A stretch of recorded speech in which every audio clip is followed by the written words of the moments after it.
Good afternoon, ladies and gentlemen. Good afternoon. Welcome back to the Kiana Canada Show. Before we get into today's topic, don't forget to like, share, and subscribe to this channel.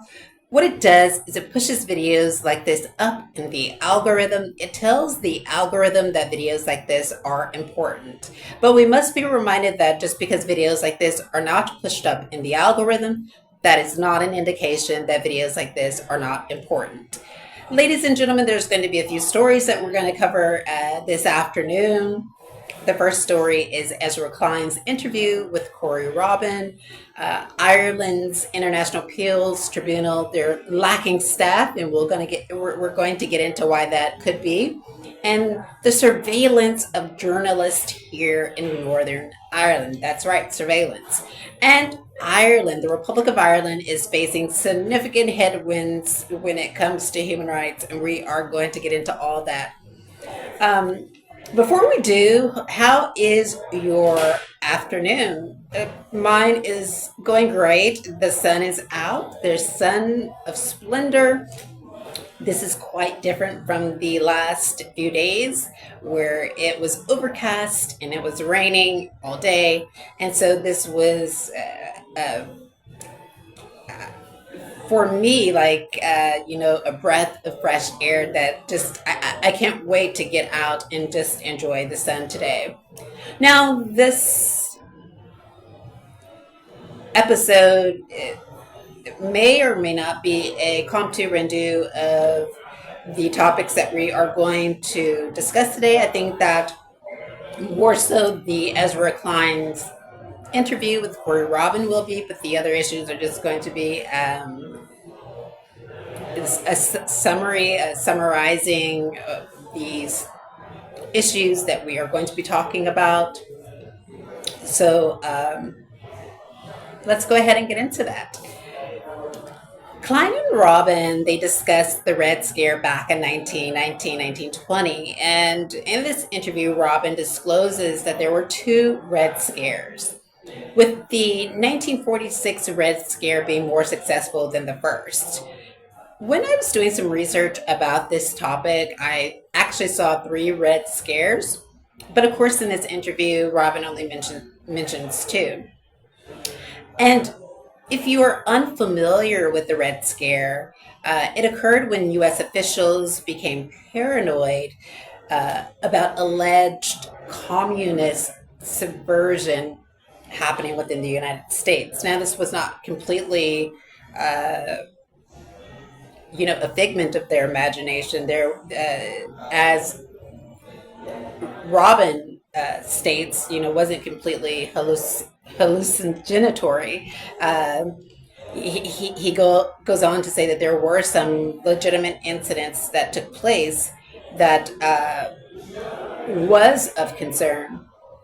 But as a result, the U.S. government adopted authoritarian measures to end its threat psychosis. Now, during the first Red Scare, Attorney General Alexander Palmer conducted a series of raids, what is now known as the Palmer Raids, against left-wing groups, socialist, and labor groups. And this was during the first Red Scare. Whereas during the second Red Scare, we saw the passage of the Smith Act, which made advocating for the overthrow of government a federal crime. Now, you may say, well, Kiana, what's wrong with that? That is completely legitimate. There should not be an insurrection. There should not be an overthrow of the government. Any activities or documentation in a person's possession that illustrates that should come up on criminal charges. Well, ladies and gentlemen, it's important to state that the drafting of this was broad, and so it gave wide latitude for the U.S. government to claim that any documentation or any activity was, acting as a foreign agent or participating in an effort to overthrow the government when, of course, that was not the case. Indeed, high-profile people such as Algier Hiss, who established the United Nations, was investigated. But it's important to state that there was some evidence that demonstrated that Hiss did have contacts with people abroad and was sort of acting as a agent provocateur for a foreign entity. But that's one issue.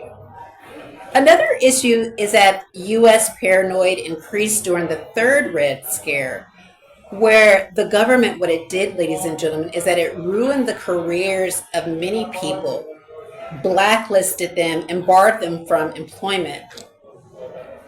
Does any of this sound familiar to you? Think about it. Let me say that again. Ruining the careers of people, blacklisting them, blackmailing them, barring them from employment. This is quite reminiscent of what is happening now, is it not? This is not only happening within the United States, it's happening here in Northern Ireland. And we know that any country that is going to be connected to the United States is going to be engaging in these oppressive and impressive acts of political repression, right? And so I think it's deeply concerning when you think about it, because again, people had jobs back during that time, and all it took was for the government to come in and label you a communist when you weren't, and you weren't able to work, you weren't able to feed your family. It was not only a form of persecution, but it was definitely defamatory, to say the least. Now, these investigations were led by Senator Joseph McCarthy, and of course, as we know, they were criticized for overstepping the bounds of propriety and were termed McCarthyism. That's where we get this term from. Now, these Red Scares, what they did was they led to self-censorship, which most of it happened under coercion. But what what he discloses, and I think what he found, was that over time, people began to inhabit this role of a silenced person who avoids criticism. And so, again, right now, there is political repression that's happening, of course, within the United States. It's happening in the Republic of Ireland. It's happening in Northern Ireland. And if you come out and you speak in opposition of some state crime or some state wrongdoing, you will be censored, and most of the censorship happens through passive aggressive activities that are put into place to intimidate you, and not only that, but it's also put into place to coerce you into silence. And a lot of people are coerced into silence. Now, Robin's thesis in this interview is that these tactics and tools of repression are being used against those on the left today, creating a blue scare. And so, as we know, I think when we look at that video in its totality, we come to understand that back in 1919, 1920, and then 1946, during this time, conservatives did, people that were under political repression were mainly those on the left, labor groups, and anyone that was thought to be a communist or being sympathetic to the Communist Party. Whereas here in Northern Ireland, ladies and gentlemen, there is censorship and there is this scare, but the scare is all over the place. And most of the censorship that I'm finding is coming from the left side, the Catholic Republicans here in Northern Ireland. So, what do you think about that interview with Ezra Klein and Corey Robin? If you have an opportunity to watch it, I think it's a very interesting watch, and there's a lot of information in that video. I'll link it down in the description of this video in case you are wanting to look at it.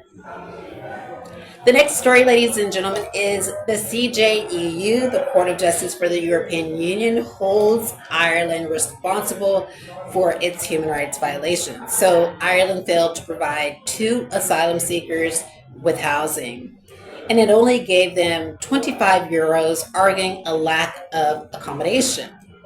And so basically the argument was in the Republic of Ireland that they were so full with accommodating the Ukrainians that they did not have any space to accommodate these other people, which left them out on the streets in tents. And as a result, they filed a complaint with the High Court. The CJEU recently held, and so ladies and gentlemen, this decision just came down. It came down in August. And they held that member states must provide asylum seekers with adequate standard of living. And this includes, ladies and gentlemen, financial aid and vouchers and a combination of the 3. So, for example, it's not enough to just give the person a food voucher and say, go on your merry way. It's not enough to give a person housing and say, okay, we'll go on your merry way. The person needs to be provided with a combination of the 3 rules, the CJEU. And failure to do so, which the court held, constitute a sufficiently serious infringement of EU law triggering liability. Now, as you know, I'm an asylum seeker. I've filed a Section 4 support here in Northern Ireland, and I've gone without financial support for a very long time. I think that there was a decision that was allegedly made on my application in September, but to me that decision doesn't make any sense, because if they don't find that your claim is meeting the grounds that is articulated under Section 4, ladies and gentlemen, then they must find that those claims, if you've raised new claims in your application, that constitutes a fresh claim, and that starts your asylum claim all over again. And so we'll see what happens in this particular situation. I'm still in conversations with my solicitor to see exactly what they are going to do about it. Again, this decision that was handed down from the CJEU is very persuasive. It's binding on states. Again, the CJEU is not saying that it's an interpretation of how the state is supposed to, it's a decision about how the state is supposed to interpret the law. To my understanding, and I'll have to do a quick look, but my understanding is that that the United Kingdom is still a party to the CJEU, so this decision is going to affect this jurisdiction, but I'll have to look at that again. Ladies and gentlemen, the next story is over there in the Republic of Ireland. Over 22% of jobs at the International Appeals Tribunal are sitting empty. And this is despite a substantial increase in budgeting. Now, why could that be? It could be there is inertia when it comes to representing international protection applicants. It could be that they are just not hiring the people that they need to hire, that they're only looking for specific applicants, refusing other applicants. I am quite sure that people are wanting those jobs. Like, I would even apply for the job there. I would, I would not mind being sitting on the International Appeals Tribunal. Like, if they hire me, yeah, like I would submit an application. I would love to work there, but it's questionable, right? Who are they looking to hire, and like, what is the criteria? And I probably should have looked that up. Maybe I'll look that up and we'll discuss it in another video about the criteria that they are looking for when they are looking for members to sit on the International Appeals Tribunal. Now, let me tell you, when I was in the Republic of Ireland, I sat before the International Appeals Tribunal, and there needs to be lustration. If this is just 22%, it needs to be more. Like, they need to go in and fill those jobs with new employees, because when I sat before that tribunal, they did not follow the law. They actually skirted around the law. They ignored all of the evidence. So, like, I came there with this much evidence, and like, I am a law student, and I understand research well, how to conduct research. I understand, like, how to formulate an argument. Most of my arguments that I put forward were using the Tolman model. Excuse me, the Tolman model, and yeah. And all the evidence that I submitted, which was coming from reputable sources, such as the International Commission of Inquiry, it came from several higher education institutions. The research that they did, it came from human rights organizations and the studies that they've done and the reports that they put out. It came from, of course, direct evidence, and all of that was ignored. And it was ignored because the Republic of Ireland has a close relationship with the United States. That's the only reason why they ignored all that evidence. So you can see that when we are dealing with these cases, ladies and gentlemen, especially at the tribunal level, sometimes they don't follow those decisions. They don't care about those decisions. They don't follow. They don't consult the evidence that's on file. They ignore it completely. They already have their mind made up about the decision that they're about to make, and this is completely. It's unfortunate, in my opinion. Next story, ladies and gentlemen. So, Sunday World journalist Hugh Jordan revealed he is one of the 8 journalists now known to have had their phone data accessed by the police service of Northern Ireland. You don't say. Ladies and gentlemen, for the last 2 years, I have been trying to bring more publicity and awareness to being surveilled in Northern Ireland, and it is quite disappointing that Patrick Corrigan of Amnesty International would only speak about cases that are popular and that are being pushed up in the media. And this is the problem that I had with Amnesty International and Patrick Horgan is that the issues that they represent are issues that are popular. So, for example, if it has a tinge of celebrity to it, then Patrick Horgan is going to speak out about it. But if it's just your ordinary person, Patrick Horgan is going to be silent. And we know this to be true because Hugh Jordan is a well-known journalist.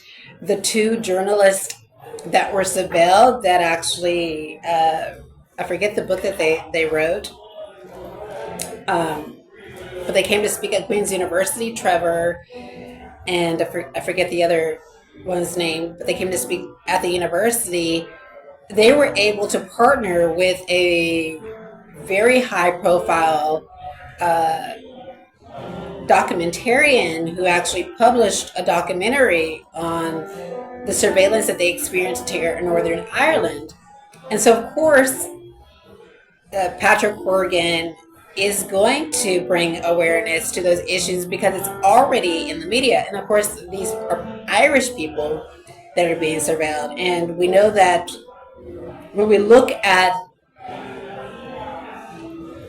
the reputation of Amnesty International and the Republic of Ireland and Northern Ireland, they've never spoken out against human rights violations against Black Americans. It's just something that they are not going to do because the relationship that they have with the United States, and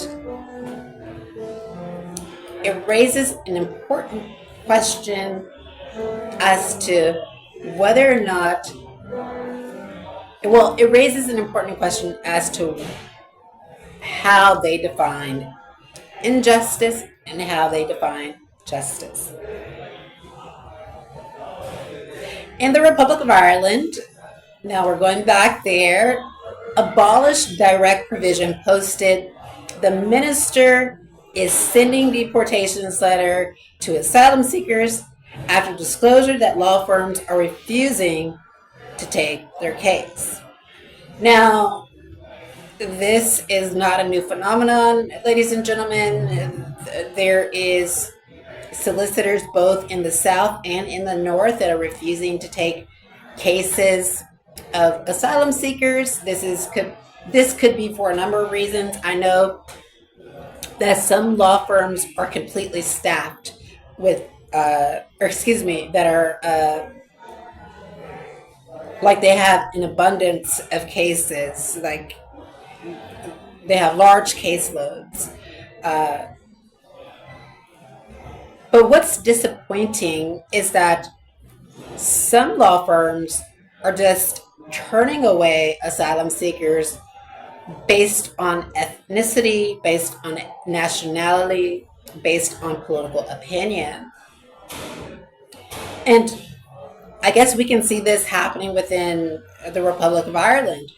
And what's disappointing is that while asylum seekers are afforded legal aid here in Northern Ireland, afforded legal aid in the Republic of Ireland, that does not guarantee them legal representation. We know that to be true.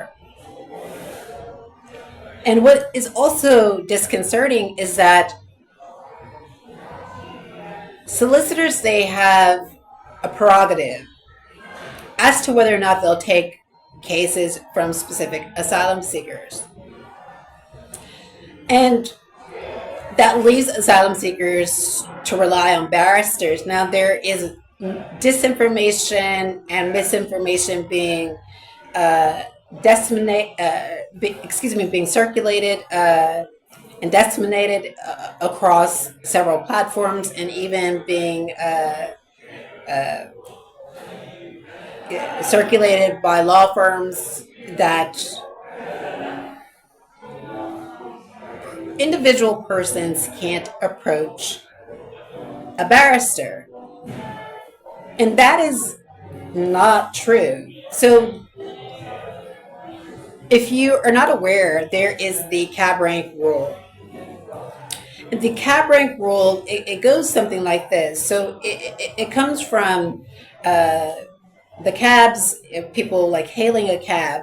And so what would normally happen is that there would be a person that would hail a cab, and based on maybe their appearance, their ethnicity, their nationality, but more so based on their appearance, right?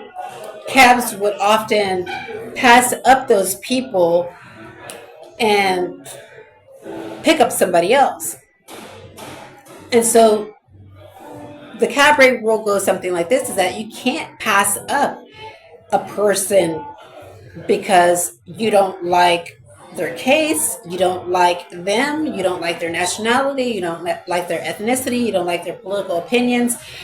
If all barristers were given the prerogative to pass up cases and could be selective about who they chose to represent, then that will leave a lot of people without legal representation. And so that's the reason why the cab rank rule is in place, is because now there is circumstances where applicants don't have access to solicitors, and the only access that they do have to a fair defense is through a barrister. And there has been barristers and educators here in Northern Ireland that have been circulating disinformation and misinformation, saying that the cab rank rule, that you need a solicitor, and a solicitor can, like, you only, so their argument is that an applicant needs to have a solicitor in order to instruct a barrister. And that defeats the whole purpose of the cab rank rule, because if the person can't obtain a solicitor because the solicitor is making judgments on their race or their nationality or their case or their political opinions, then that would leave that person without a barrister. And the whole purpose of the cap rank rule is to ensure that people with cases that are undesirable, and persons that are undesirable can receive legal representation. So with that tweet, Abolish direct provision, what it did was it promised to name and shame, quote, these lawyers that playing with the life of asylum seekers, end quote. So I think they meant to say that these lawyers that are playing with the life of asylum seekers, but that's the quote that they put out.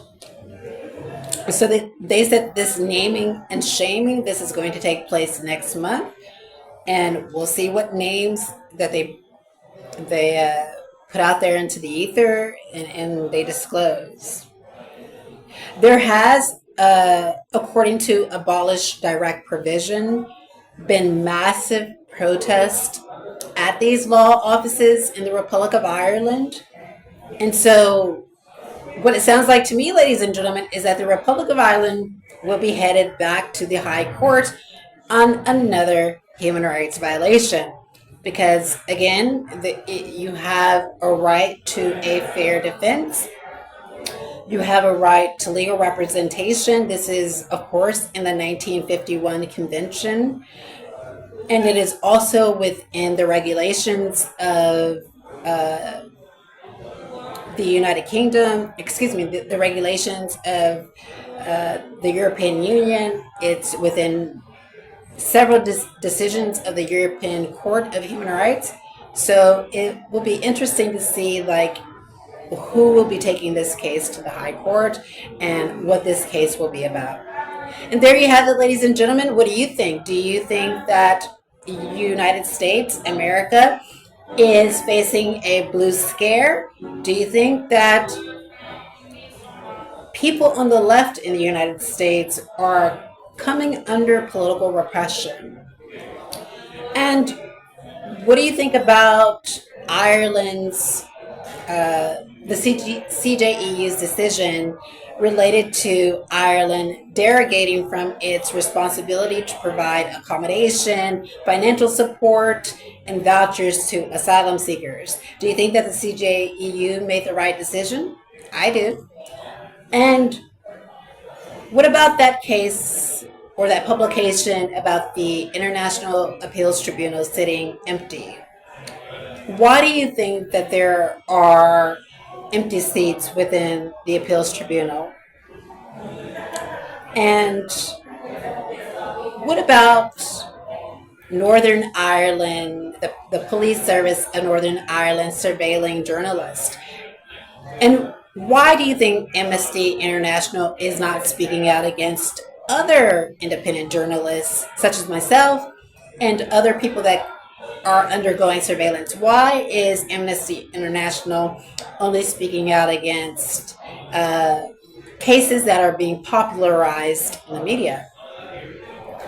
And last but not least, ladies and gentlemen, what do you think about, what is your opinion on solicitors in the Republic of Ireland? I know that is happening here as well, not taking cases of asylum seekers. What is your opinion about that, and what is your theory on that?